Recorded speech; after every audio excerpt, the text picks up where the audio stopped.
যদি অন্য সংগঠন ঢুকে যায়, ছাত্র সংগঠন, তারা যদি বানচাল করার চেষ্টা করে, আপনারা কি করে মোকাবিলা করবেন? আপনারা প্রথমেই বলেছিলেন যে তাদেরকে বার করে দেওয়া হয়েছে, সেটা কি আপনারা সেই স্ট্যান্ডে আছে?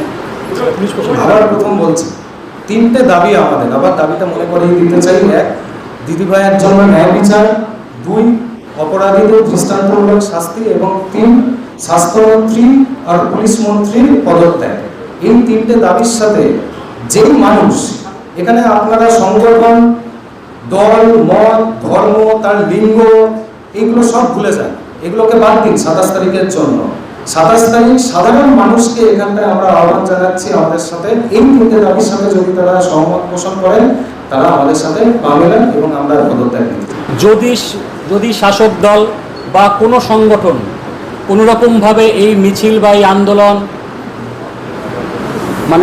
যদি ধাক্কা দেওয়ার চেষ্টা করে বা আটকানোর চেষ্টা করে, পুরো বাংলা স্তব্ধ হবে, পুরো শহর স্তব্ধ হবে।